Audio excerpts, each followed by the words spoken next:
اعوذ باللہ من الشیطان الرجیم، بسم اللہ الرحمن الرحیم۔ رب اشرح لی صدری ویسر لی امری واحلل عقدۃ من لسانی یفقہوا قولی۔ ریاض الصالحین حصہ اول۔ کھلے اور چھپے ہوئے کاموں اور حالات میں نیک نیتی کا ہونا ضروری ہے۔ علماء بڑے لوگوں کی اکرام اور انہیں اوروں پر ترجیح دینے، ان کی مجلسوں کا عظمت بڑھانے اور ان کے درجے کو ظاہر کرنے کا بیان۔ اللہ تعالیٰ نے فرمایا، اے پیغمبر کہہ دیجئے، کیا وہ لوگ جو گیان رکھتے ہیں اور جو گیان یعنی علم نہیں رکھتے برابر ہو سکتے ہیں؟ احادیث نبوی صلی اللہ علیہ وسلم۔ حضرت ابو مسعود عقبہ بن عمرو بدری انصاری رضی اللہ تعالی عنہ سے روایت ہے کہ رسول اللہ صلی اللہ علیہ وسلم نے فرمایا، لوگوں کی امامت وہ کرائے جو ان میں کتاب اللہ سب سے اچھا پڑھنے والا ہو۔ اگر قرأت میں سب برابر ہوں تو پھر حقدار امام وہ ہے جو سنت کا علم سب سے زیادہ رکھنے والا ہو۔ اگر سنت کے علم میں سب برابر ہوں تو پھر وہ جس نے ہجرت سب سے پہلے کی ہو۔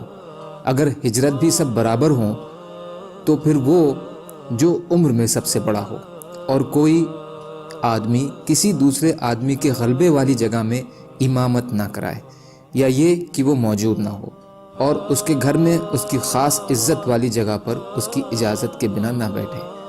مسلم شریف۔ اور مسلم شریف ہی کی ایک اور روایت میں ہے کہ بڑی عمر والے کی جگہ سب سے پہلے اسلام قبول کرنے والا ہے۔ اور ایک روایت میں ہے، لوگوں کی امامت وہ کرائے جو کتاب اللہ کا سب سے اچھا قاری اور اس میں سب سے زیادہ ماہر ہو۔ اگر قرأت میں سب برابر ہوں تو پھر وہ امامت کرائے جو ہجرت کے قدیم تر ہو۔ اگر ہجرت میں سب برابر ہوں تو پھر وہ امامت کرائے جو عمر میں سب سے بڑا ہو۔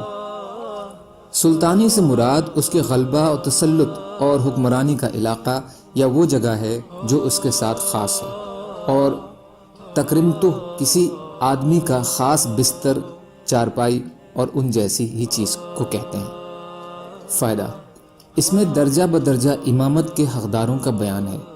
ان میں سب سے مقدم قرآن کا اچھا قاری اور اس کا ماہر ہے، بشرطے کہ وہ عامل اور متقی ہو۔ آج کل کے قاریوں کی طرح بے عمل نہ ہو، جیسا کہ دوسری روایات میں اپنے سے بہتر آدمی کو امام بنانے کا حکم دیا گیا ہے۔ ہمارے دور میں قاریوں کی تو بہت تعداد ہے، ایک سے ایک بڑھ کر ہیں، لیکن عمل اور تقوی سے ان کی سنکھیا کا دامن خالی ہے۔ بہرحال جہاں اس شرط کے مطابق اچھا قاری ہوگا وہ امامت کا اولین حقدار ہوگا، اور عالم کا درجہ بھی اس کے بعد ہی ہوگا۔ اس کے علاوہ اچھی قرأت سے مراد تکلف و بناوٹ نہیں، جس کا نمونہ مصری قاریوں اور ان کے نقش قدم پر چلنے والوں میں ملتا ہے، بلکہ حسن صوت، تجویز اور ترتیل سے پڑھنا ہے جس میں درد، اخلاص اور پیڑا ہے۔ دوسرا، علاقے کا حاکم، مجاز، اعلیٰ افسر اور حاکم، یہ اپنے ماتحت علاقوں میں امامت کے حقدار ہیں۔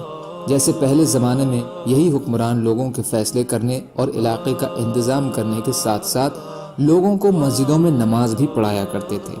آج کل بدقسمتی سے اسلامی ملکوں کی ستہ سوسائٹی میں بے عملی اور بد عملی عام ہے، اور اختیار و ستہ والے حکمران اور ان کے ماتحت ساری بیوروکریسی نماز جیسے فریضے سے ویسے ہی غافل ہے۔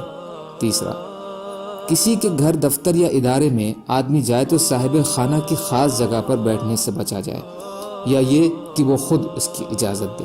اسی طرح کسی عالم کے منبر پر امامت کی جگہ پر بیٹھنے سے بچا جائے۔ سبحان اللہ و بحمدہ، سبحانک اللہم بحمدک، اشہد ان لا الہ الا انت، استغفرک و اتوب الیک۔ سبحان ربک رب العزت عما یصفون، وسلام علی المرسلین، والحمد للہ رب العالمین، برحمتک یا ارحم الراحمین۔ لا الہ الا محمد رسول اللہ۔